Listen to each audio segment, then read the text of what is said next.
मान्यता है, आप लोग इसलिए और रखरखाव सब आप दिलाते हैं, पर बहुत अनफॉर्चुनेट है वो अब ऐसा है नहीं। अब सब कुछ बीकेटीसी के पास है। और जो दो चार यहाँ देखेंगे कि मंदिर की ये जो वास्तुकला है ना, आज तो किसी कीमत पर डेवलप नहीं हो सकती है। यहाँ देखो आप, धूपबत्ती होगी जला रखी, यहाँ पे दीपक जला रखे होंगे, यहाँ पे कुछ कई सारी चीज़ें, जहाँ मर्जी वहाँ धूपबत्ती जला दो, यहाँ मंदिर वहाँ तक जूता चल नहीं जाएगा आपका। कोई किसी, जब मंदिर में बैंड है, ये मोबाइल बैंड है, तो वहाँ पे क्यों पकड़े जा रहे हैं अभी? बिल्कुल। आप जो है यहाँ पे क्यों नहीं रैकी करते हो? आप एक स्थान क्यों नहीं बनाते हो कि यहाँ पे मोबाइल आप जमा कर दीजिएगा? जूता खोलने का स्थान यही है। हमारे ऋषियों ने तो कंदराओं में बर्फ़ में बैठ के तपस्या की है। और क्या आने वाला यात्री अगर उसको प्रेरित किया जाए तो वह 2 घंटे 3 घंटे बिना जूते के भगवान के दर्शन नहीं कर सकता है। मैं हमेशा खड़ाऊ में आता हूँ जी, चाहे कितनी बर्फ़ पड़ जाए, कितनी भी कुछ हो जाए। और दूसरी चीज़ है, सरकार की जो अनदेखी की आप बात करेंगे तो ये मंदिर व्यू है। मंदिर व्यू, आप मंदिर को देखने वाले, अरे भगवान के दर्शन, मंदिर के दर्शन तो भक्ति से होते हैं। जब ये आप नहीं थे, प्रकृति को जो है, प्रकृति को डिस्टर्ब करके आप नहीं कर सकते। आप तो भक्ति के बल पे, मंत्राधीनस्तु देवता, भगवान की आराधना करके आप भगवान के दर्शन करते हैं। मंदिर टेम्पल व्यू रख दिया और टेम्पल का जो है सारा व्यू ब्लॉक कर दिया। ये 4 मंजिले 5 मंजिले यहाँ पर भवन यहाँ पे बन रहे हैं। अरे साहब, हमने बहुत लड़ाई लड़ी, सीएम से, प्रधानमंत्री से लेकर के, सीएम से लेकर के, माननीय गवर्नर साहब से लेकर के, हमने सबको ज्ञापन दिया है। ये इतने ऊँचे भवन, अब ये एक्चुअली क्या है ना, आप देखिए समझिएगा, अभी आपने एक आंदोलन देखा होगा जो युवाओं का हुआ देहरादून में। जी। इन्होंने तमाम तरीके से उसको फ्लॉप करने की बात की। बल्कि मैं कल भी मुख्यमंत्री का एक बयान देख रहा था, अर्बन नक्सल। भाईजान, आज मैं गुप्तकाशी में नहीं हूँ, नहीं तो आज वाकई धामी जी को लगता पहली बार कि हाँ यहाँ लोग रहते हैं।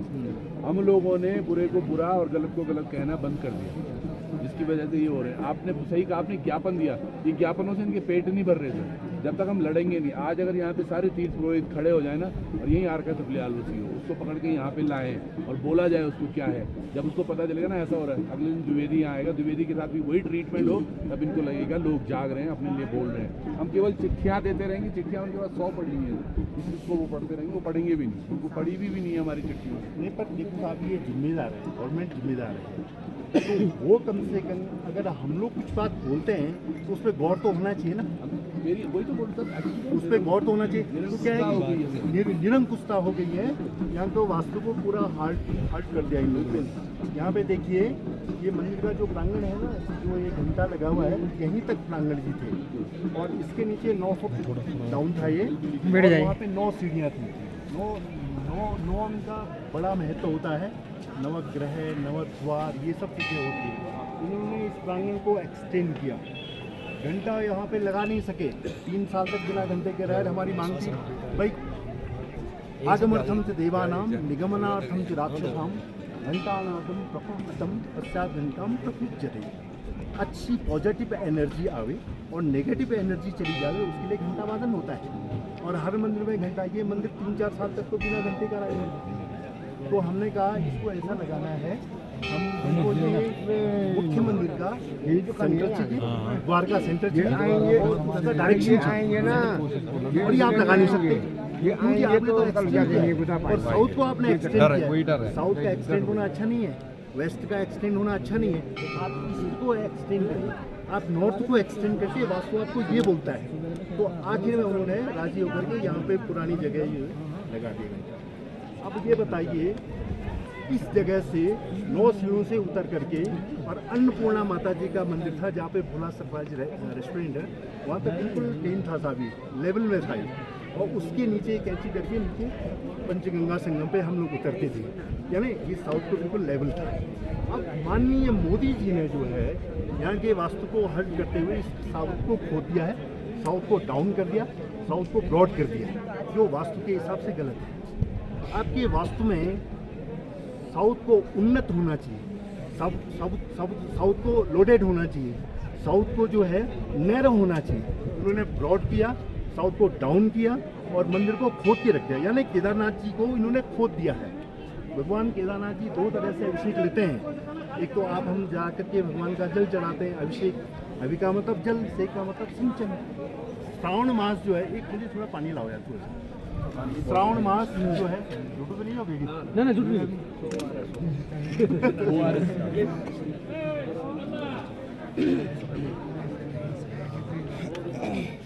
धन्यवाद। केदारनाथ जी, श्रावण मास जो है पवित्र मास होता है, भगवान शिव का मास होता है।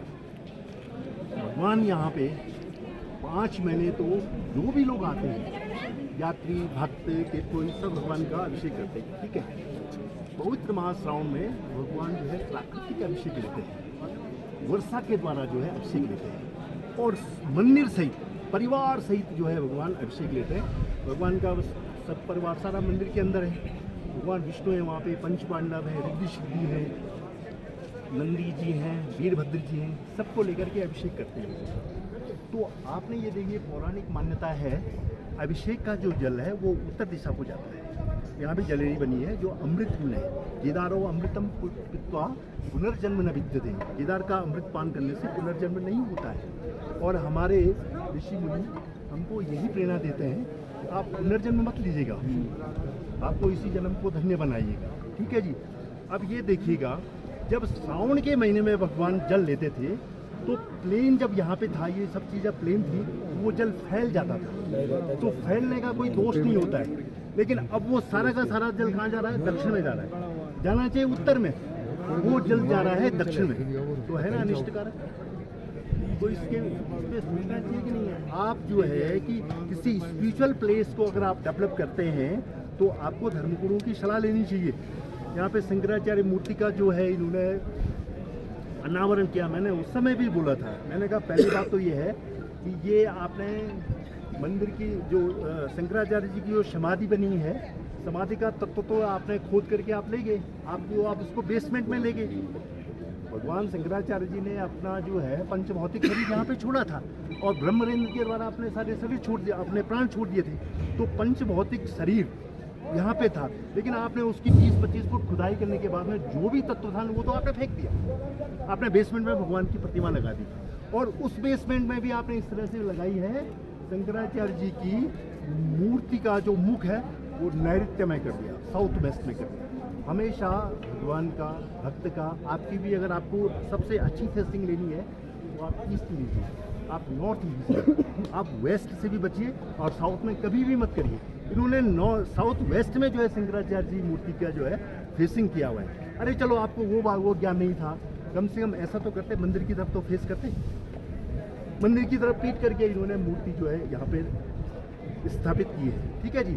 भगवान बद्री विशाल जी भगवान केदारनाथ जी के दर्शन करने के लिए यहाँ पे आए थे, और वाहन गरुड़ में बैठ के आए थे।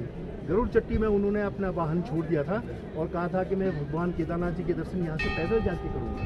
और जैसे ही वो 1.5 किलोमीटर आगे आते हैं ना, तो वहाँ से मंदिर जी के दर्शन हो गए, कलश जी के दर्शन हो गए, तो उस जगह का नाम पड़ा देवदर्शनी।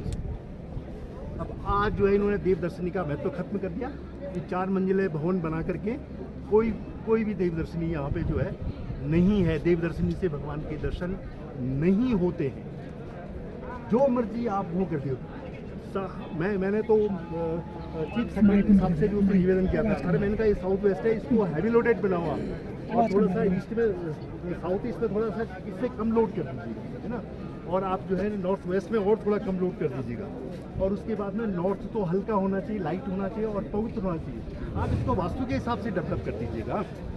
5 मंजिला यहाँ पे भवन बना दिया है। एक बात बताइए, 3 साल पहले जोशीमठ में घटनाएं हुई थी, वहाँ पे इन्होंने 5 मंजिला होटल गिराया, ठीक है। जोशीमठ का जो सॉइल है वो ये है, वो मिट्टी के ग्लेशियर पे है। आपने उस सॉइल को जो है कच्चा माना, वो 2 होटल गिरा दिए। केदारनाथ तो जल में स्थित है, केदारांजल सस्थितो हि सततम कुर्यात् सदा मंगलम्।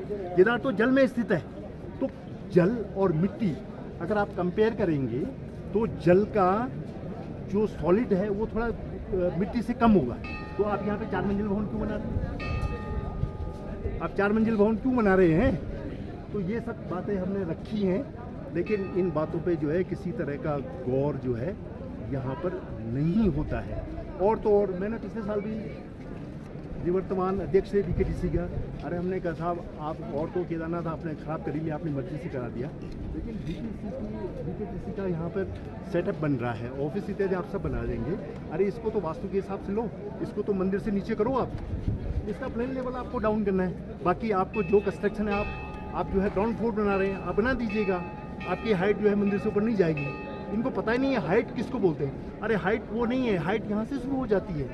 यहाँ पे गणेश जी हैं, खोली का गणेश जी के ऊपर उठा देंगे आप, उसके बाद में घंटा जी उसके ऊपर बैठा देंगे, उसके बाद कमल दल है उसके ऊपर उठाएंगे, और लक्ष्मी नारायण जी हैं वहाँ पे, जगत नियंता माँ पार्वती जी हैं, रिद्धि सिद्धि है, फिर गर्भगृह है। तो हाइट तो ये है।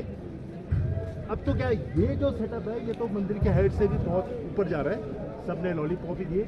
बात तो ये है हम लोग जो है स्टेट गवर्नमेंट तो चुन लेते हैं, लेकिन हम लोग स्टेट गवर्नमेंट के पास ही अपनी बातें रख सकते हैं, बट स्टेट गवर्नमेंट का वो लेवल नहीं है कि वो प्रधानमंत्री जी को जाकर के कह दें।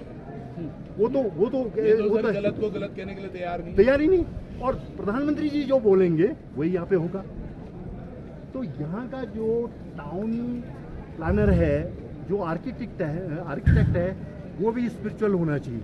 चलो वो ना हो स्पिरिचुअल, लेकिन गाइडेंस तो ले स्पिरिचुअल। तो यहाँ पर ध्रुवन जी मैं आपका बहुत बहुत स्वागत करता हूँ।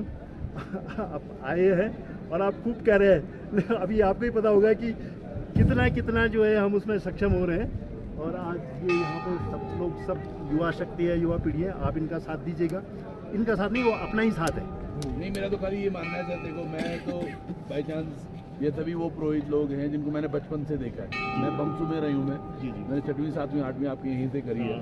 मैंने देखा है कि किस तरीके से भाई 6 महीने यहाँ रहते थे, 6 महीने देश भर में विचरण करते थे कि लोगों को केदार बाबा की महिमा बताई जाए, और उनके घर घर जाके तब जाके लोग यहाँ आते थे। जो आपने अभी कहा, इनको तो आज ये लग रहा है कि 2014 के बाद ही केदारनाथ भी बसे हैं। अरे सर तो पॉइंट क्या है, आज अगर हम नहीं बोले, ये बात लिख के आप ले लीजिएगा, आज जो इन्होंने ये 4 अट्टालिकाएं बना रखी हैं, एक कमरे जो दे रखे हैं, ये कब हमको उनसे भी निकाल के बाहर फेंकेंगे हमें पता भी नहीं चलेगा। अब हम तो भोली वाली जनता है ना साहब, हमारे पास। अरे सर भोले भाले रहने से कितना टाइम कितना हो गया, लेकिन भोला वाला नहीं होना चाहिए। इन्होंने वो दिखाए हमको, वो ख्वाब दिखाए। अब ये बताओ डिस्ट्रीब्यूशन, ये रूम मेरे भाई का है, ऊपर वाला रूम मेरे भतीजे का है, और ऊपर में मेरे को मिला है, बगल में किसी को मिला है, बगल में किसी को मिला है। आजकल जितनी भी व्यवस्थाएं हैं वो एक दूसरे से जुड़ी हैं। चाहे इलेक्ट्रिसिटी ले लो, चाहे आप सिवल ले लो, चाहे वाटर कनेक्शन ले लो। अब एक आदमी के एक कमरे का अगर नल टूट गया तो सारा का सारा जो है सर्वेंस हो गया, और वो आदमी बाद में यहाँ पे नहीं है, उसके रूम में ताला है, तो वो सही भी वो नहीं हो सकता है। यहाँ पे साहब सबसे पहले 2014 में जो गवर्नमेंट ने जो जमीन भूमि का आंकड़ा दिया था, 54 नाली भूमि को रिक्लेम होना था, जो बह गई थी। 54 नाली भूमि को रिक्लेम होना था, और उसी में स्थानीय लोगों को, और यहाँ के जो है कल्चर को देखते हुए, यहाँ की भौगोलिक परिस्थिति को देखते हुए, क्षेत्रफल देखते हुए ही केदारनाथ को डेवलप होना था। केदारनाथ जी को डेवलप होना, इन्होंने तो 60-60 फुट के यहाँ पे मार्ग बना दिए, 60-60 फुट चौड़ा मार्ग बना दिया। इसमें देखना, एक मैंने वो रिपोर्ट है, एक वाडिया की रिपोर्ट है इधर मेरे पास जी। वाडिया एज रिटर्न जिन्होंने दिया था, कुछ डोभाल जी वगैरह हैं हमारे, जिन्होंने ये रिपोर्ट लिखी और ये सबमिट हुई इधर देखो। ये मैंने रात भर अध्ययन किया है इसका। It is Kedarnath division which says कि यहाँ पर क्या कुछ हुआ, और अगर ये चलता रहा कब तक ऐसा होता रहेगा। इनके हिसाब से कुछ खास पॉइंट है जिसमें साफ साफ बोला जाता है कि भैया सजेशन एंड रिकमेंडेशन, इसमें सबसे पहली बात ही वही है कि यहाँ कुछ भी आप कंस्ट्रक्ट नहीं करना सकते। Any new construction can not be there. तो ना अब ये चीज़ें अगर ऐसे हो रही हैं इधर, और उसके बाद भी ये हो रहा है, ये यानी, और ये वाडिया की रिपोर्ट है, ये वाडिया की रिपोर्ट है, Wadia institute of Himalaya geology, और इसमें इन्होंने बड़े सारे साइंटिस्ट के साथ मिलकर ये बनाई है। उसके उपरांत भी ये हो रहा है। आज ये आधे तो लोगों के इन्होंने मकान कब्जा दिए और तोड़ के वो बना दिए, अब जिनके नहीं हुए उनको भी ये आधे से ज़्यादा कब्जाने का प्रयास कर रहे हैं। आज लोग जाग रहे हैं, और मैंने ये तो बोला भी है, और सर मैं आपके सामने भी बोल रहा हूँ, चाहे हमारा कुछ हो जाए, अब चाहे ये मैं ये कर सकते हैं, ये मैंने पहले भी बोला हुआ है कि अगर उत्तराखंड के विकास के लिए इनको त्रिभुवन चौहान का गर्दन कटवानी पड़े, उसके बाद कर लो कुछ, लेकिन अब यहाँ के युवाओं के साथ और हमारे तीर्थ पुरोहित छल नहीं। देखिए साहब 2013 में जो प्रॉपर्टी डैमेज हुई, उसके बाद भी ईश्वर की कृपा ने, भगवान ने बड़ी कृपा की हम लोगों पे। काफ़ी प्रॉपर्टी जो है यहाँ पे बच भी गई थी, और लोगों ने उनको वापस चालू करना शुरू कर दिया था। 66 पेज की है सर रिपोर्ट। जी जी हाँ आप भी कभी अध्ययन कीजिएगा। हाँ, It's बिल्कुल got- सर। इसमें सारी इसमें फोटोज भी हैं, सारे तरीके से इसमें सब कुछ दर्ज मैं है। प्रैक्टिकल बता रहा हूँ 2013 में हाँ। जब 11 सितंबर को यहाँ पे कपाट खुले ना तो उससे पहले सारे डिपार्टमेंट यहाँ पे आए थे। उस समय तो SDRF ही नहीं बना था, SDRF ही उसके बाद